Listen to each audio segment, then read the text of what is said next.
com una noia normal, la veritat. Una noia que li agrada l'esport, que sóc molt risuenya i que a nivell de treball la meva vida ha fet un gir de 180 graus. Doncs una noia superesportista que jugava de fet a un esport molt peculiar, el tenis taula, que crec que aquí hi ha un club molt bo que està a Ordino, que vaig entrenar algun cop amb ells, i res, i una noia normal, que li agradava molt l'esport i que estudiava. Vaig acabar la meva carrera de física, vaig exercir com a tal durant uns anys, i va arribar el Covid i va canviar la vida, jo crec que com a molta gent, però en el meu cas va ser de 180 graus. Vaig passar de treballar com a física i estar estudiant per a fer les oposicions a Espanya de l'ERFIR, que és com el MIR pels metges, però pels físics. Hi ha com no sé quantes places hi haurà ara, però hi ha molt poques, i el que fas és et prepares un examen, surten 70 places, crec que és a tota Espanya, i fas els anys de residència i després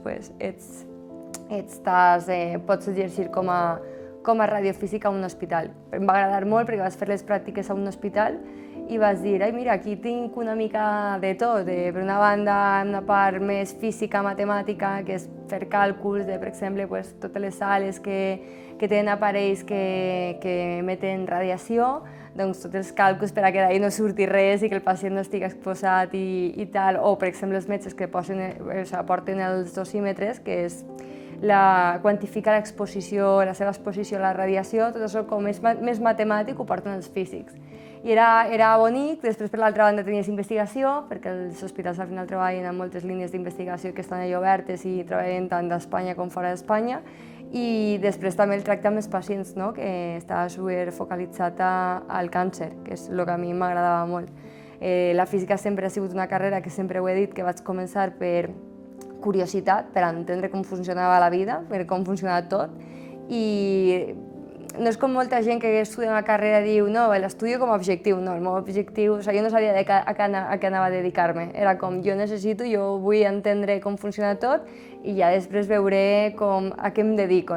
I quan vaig estudiar la carrera em va agradar molt la física teòrica, però sí que és veritat que no em veia treballant d'això tota la vida. És com molt solitari, jo soc molt extrovertida i sabia que no anava a ser feliç. Necessitava aplicar-ho a alguna cosa a la vida real. I res, es va ficar la física quàntica, la física nuclear i de partícules, i vas dir medicina, es va juntar tot i això estava fent, estudiant les oposicions de l'ERFIR, i va arribar el Covid, em vaig vindre aquí a Andorra perquè la meva exparella vivia aquí, vaig passar aquí el confinament, i durant aquest confinament em vaig apropar una mica més a les xarxes socials a causa de que la meva exparella es dedicava a això. I com en el meu cas, el treball es va paralitzar molt perquè ahir la investigació i tots els diners es van destinar a buscar la vacuna del Covid. Tot es va com frenar una mica i res, vaig començar així, de dir, hauré de fer alguna cosa mentre estudiava i també jugava a videojocs i veia el que feia la meva exparella. I quan va acabar les restriccions i tot el confinament, va ser algo progressiu, algo que vaig començar per curiositat i per la situació que teníem, i a poc vaig veure que m'agradava fins a dia d'avui, que s'ha convertit en el meu treball. Jo vaig dir que nunca digues nunca. Mai digues mai perquè mai se sap a la vida. Jo vaig agafar aquest camí i mira on estic a dia d'avui. Crec que és important no tancar-se perquè la vida dona moltes voltes i quanta gent ha estudiat una cosa i es dedica a una altra. Puc tornar? Doncs pot ser, podria tornar perfectament. A mi em deixa com una mica tranquil·la el fet que tinc aquests coneixements, tinc aquesta carrera i sempre sé que ahir puc tornar perquè al final és per a lo que m'he preparat i és una sortida que tinc una sortida laboral que tinc ahir el dia que les xarxes socials no em vagin bé o inclús que decidisc canviar. No sé si d'aquí 5 anys seguiré treballant de xarxes socials. Jo crec que les xarxes sempre estaran en la meva vida d'una forma o altra, però no sé en quin percentatge. A dia d'avui és un percentatge molt alt.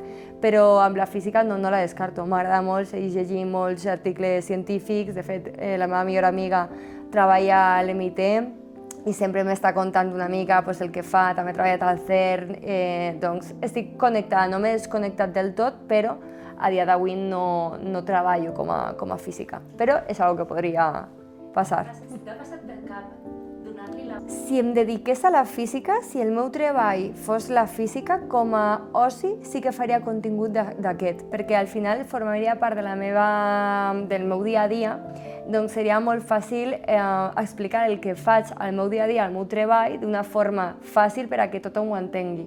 Però no dedicar-me a la física i també tenint el públic que tinc, crear contingut només de física, ara mateix no ho contemplo perquè seria molt complicat, hauries de construir una comunitat des de zero, a més també és molt nicho i seria una inversió de temps que no sé si a curt plaç segur que no, però a llarg plaç no sé fins a quin punt em rentaria a nivell laboralment. Però si treballes com a física i dius estic al CER i la meva feina és el CER, el meu temps lliure per seguir connectada a les xarxes socials, el que et deia, que al final jo crec que la meva vida sempre va estar lligada, i la de tothom ja, a les xarxes socials, però ja no per tu personalment, sinó per el teu negoci.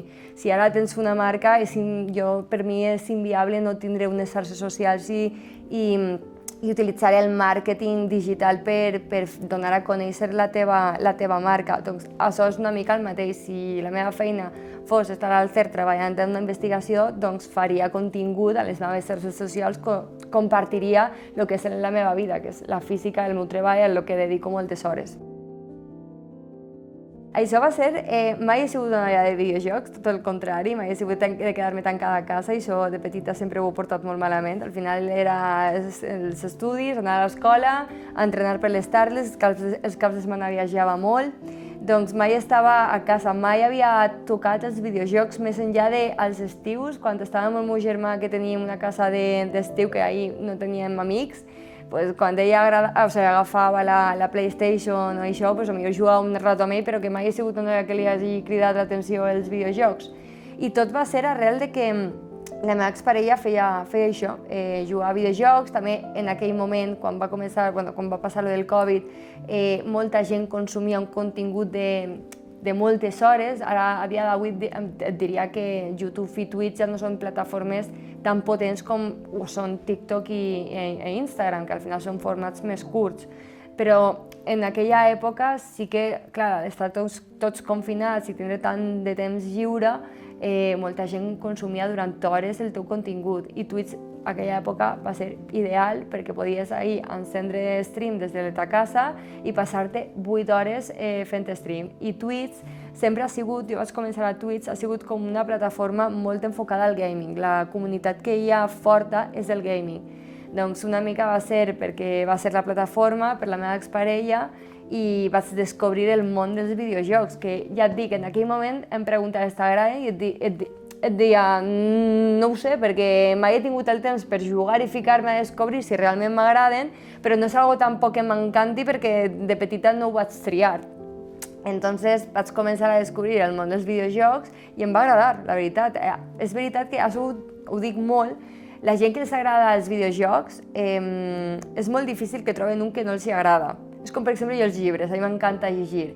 És difícil que un llibre diga és horrible. Pot agradar-me més o menys, però me'l podré acabar, li triaré les hores que li tinc que tirar per acabar-lo i després tindré la meva opinió. Però és complicat que no li vegi el seu encant a un llibre. Amb els videojocs em passava una mica això, que em tenia que agradar molt el videojoc per a que estigués ahí hores i hores enganxada. A altra gent, qualsevol joc que li fiques, pot agradar-li més o menys, però se'l passa, s'ho passa bé i el disfruta. A mi, si no m'agradava molt, jo ahir no podia quedar-me durant hores, però com vaig provar tants, sí que vaig descobrir alguns que m'agradaven molt. Doncs hi ha alguns de la Nintendo Switch, tipus el Mario Kart, els de, com es diu, el de la Mansion Luigi, no me'n surt, però el Mario Bros, que surt el Luigi. També m'agradava molt el Valorant, que era un shooter. El Fortnite m'agradava però em marejava. Quan vaig començar a jugar-lo, la gent ja tenia molt de nivell i això de construir i disparar se'm donava fatal, que al final jo no tinc la destressa que té la gent que porta jugant a videojocs des dels 7 anys. Entonces, però el Fortnite també m'agradava molt i hi havia jocs per exemple, el Minecraft em sembla increïble a l'hora de la geometria, de la construcció, em sembla un joc molt educatiu i després jugava a jocs tontos com l'ajedrez o el parxís o el Monopoly online, no sé, han hagut o d'història, hi ha jocs d'història molt guais, de terror, una mica de tot. O il·lusió per fer-ho? El meu primer directe sigui d'inconscient total. Vaig tindre moltíssima gent al primer directe i no hi havia ni... O sigui, jo no sabia on m'estava clavant, jo no era conscient de lo que eren les xarxes socials en aquella època, perquè quan vaig conèixer la meva exparella em va contar al que es dedicava, però jo no era conscient de la repercussió que tenien les persones que es dedicaven a les xarxes socials. Jo tenia Instagram perquè quan me'n vaig anar a viure a Austràlia, les meves amigues me'l van crear de dir-me Gemma, has de pujar fotos de quan estiguis per allà, però no el feia servir gaire. Jo les xarxes socials no tenia Instagram i ja està. No consumia YouTube, no consumia Twitch, no sabia ni que existia fins que no vaig conèixer a la meva exparella. De fet, fins que no el vaig conèixer jo no sabia ni que podies viure de YouTube.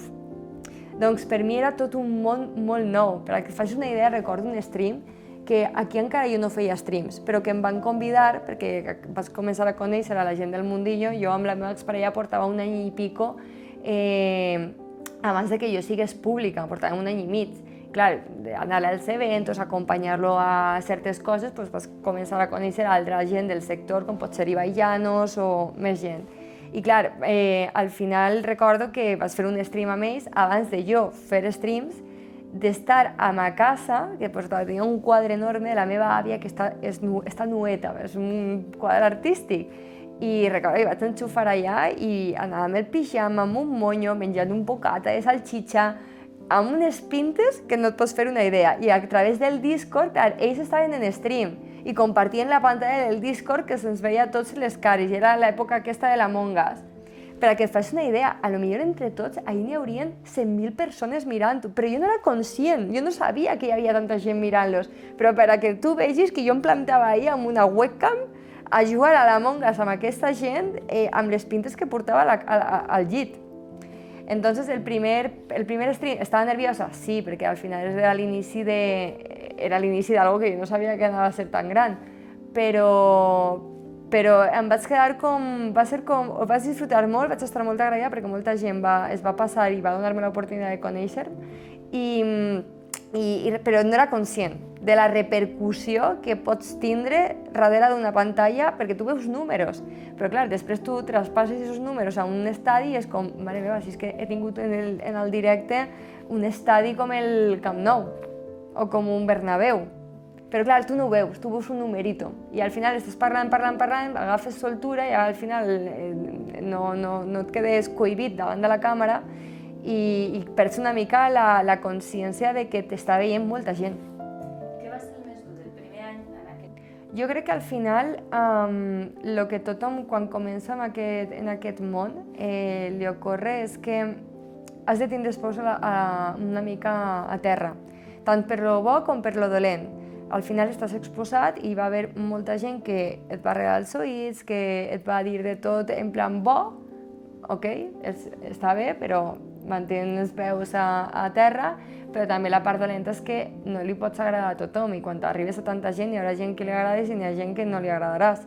Doncs has també de tindre molt present el que aquesta gent critica des d'una pantalla en la que és molt fàcil i que són persones que no et coneixen. Doncs has de tindre una mica aquest control mental de que ni lo dolent t'afecti ni de que lo bo et fas a creure muntar-te una pel·lícula que no és. Sí, clar que m'ha passat. Jo crec que a tothom ens ha passat quan ens ha passat que hem passat a alguna època en la que ens han atacat molt per xarxes socials, crec que ho hem pensat, o quan se saturem. Al final és una feina que és molt guai i jo he viscut coses increïbles que mai havia pensat gràcies a aquesta feina i m'agrada i la disfruto, per això seguisc aquí a dia d'avui, però té part dolenta, que jo crec que és una mica la gent el que no té en compte, que està idealitzat molt.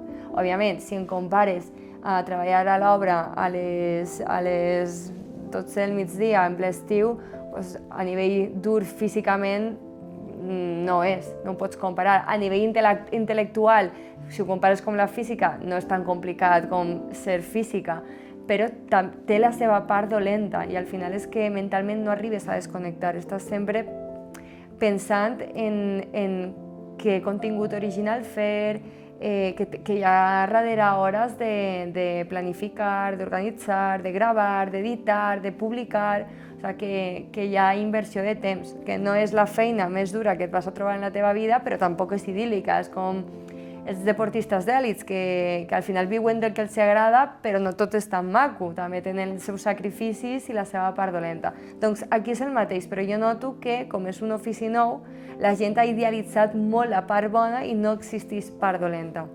Sí que existís, com tot. Faria el mateix, la veritat.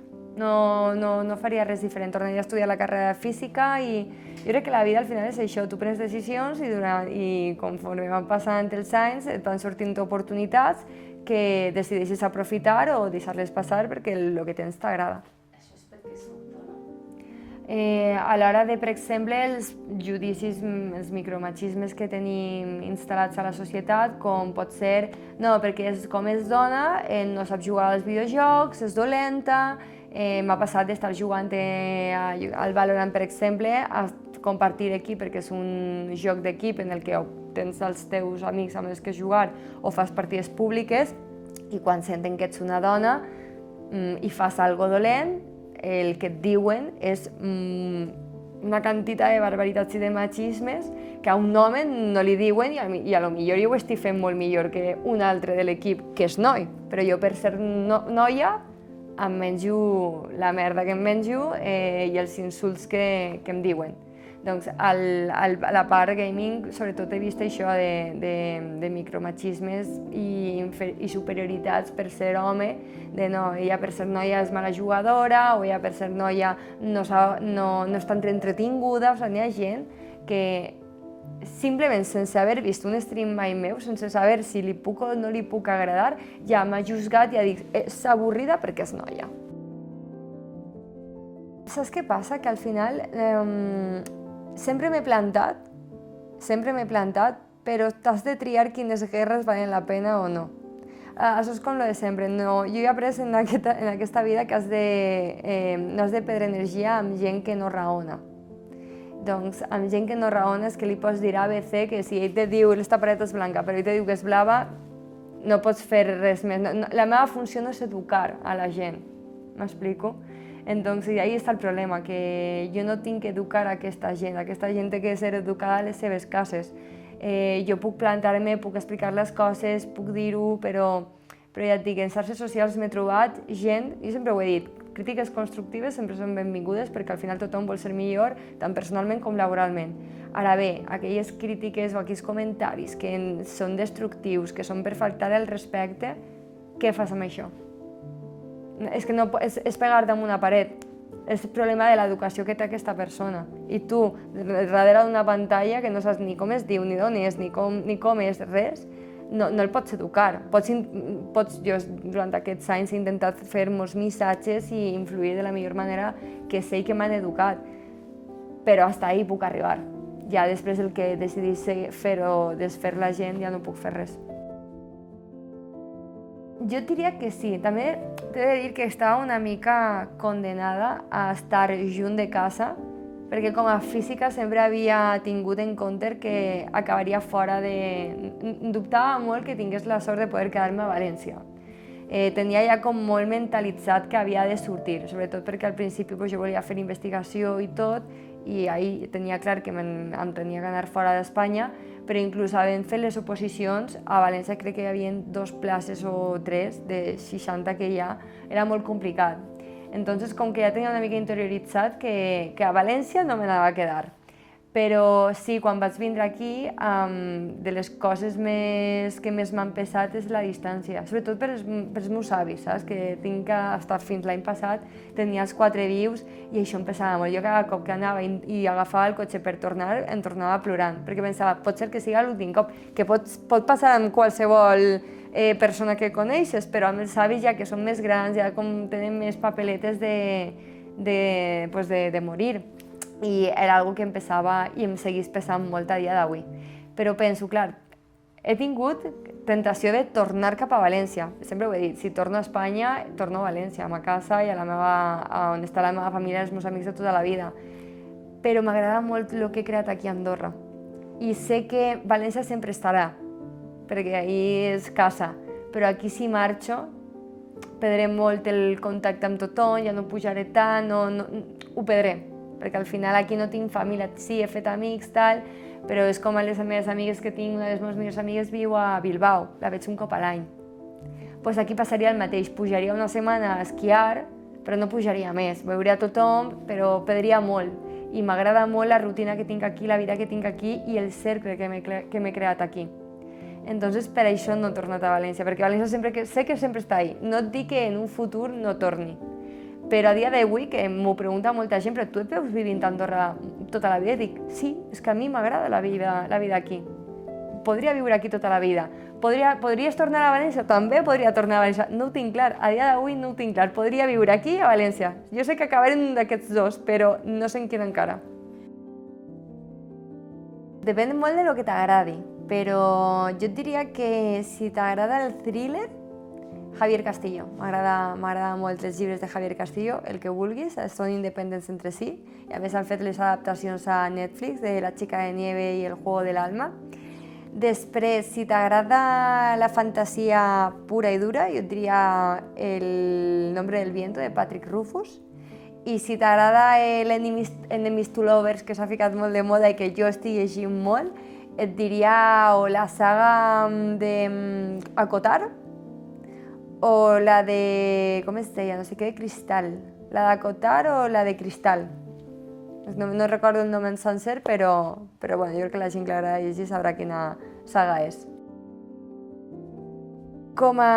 És que clar, jo porto treballant des dels 18 anys, perquè quan vaig començar la carrera, feia classes particulars a gent que li costava les matemàtiques, la física i la química. Doncs tinc sou, per dir-ho d'alguna forma, des dels 18 anys. Però no tinc res així que diguis... Quan vaig rebre els primers diners vaig gastar-me-ho en això. Jo crec que era en els caps de setmana, en fer plans amb les meves amigues, ja sigués per sopar o anar al cine o fer algun plan. Però des dels 18 anys porto anant classes particulars, després vaig entrar en una acadèmia, després ja quan vaig acabar la carrera vaig treballar com a física i després com a creadora de contingut. Sí, soc una persona estalviadora. No m'agrada malgastar. Jo sempre ho dic, per mi els meus luxes són viatjar, perquè m'encanta, els llibres, perquè la veritat és que gasto molts diners en llibres, i en menjar, i l'esport. Et diria que aquestes quatre coses són els meus luxes. Poder sortir a sopar o a dinar a restaurants, comprar molts llibres i esport. En esport també gasto diners perquè al final, que si el pàdel, que si el gimnàs, que si el pole dance, que si el surf, que si el snow, que si el running, ahir també se me'n va prou diners, però crec que són hàbits saludables i no em sap greu. Per exemple, de roba sempre vaig vestida del Zara, no tinc res així que diguis que m'encanti la marca. M'encanta la moda, però també penso que no fa falta anar de Louis Vuitton o de Prada per anar ben vestida. Doncs que inclús tinc alguna cosa així de peces d'abrigos o abrics o el que sigui que m'he gastat a mi més diners, però cap salvajada i en aquest aspecte jo crec que soc una persona estalviadora, he estalviat aquests anys i no considero que siga malgastadora. No, jo crec també que al final l'educació i d'on vens et fa una mica ser conscient dels diners, no? Jo al final no vinc de cap família amb molts diners ni molt més, o sigui, tot el contrari, he tingut que treure molt bones notes per tindre beques i que soc molt conscient de el que costa guanyar els diners, també soc conscient de la sort que tinc d'haver pogut estalviar tant aquests anys dedicant-me a lo que em dedico, que jo veig a les meves amigues que tenen treballs més convencionals, com pot ser infermera o que treballa a l'Ajuntament, i que no han pogut estalviar tant com jo, i soc molt conscient de l'afortunada que soc i ja et dic, sí que soc estalviadora.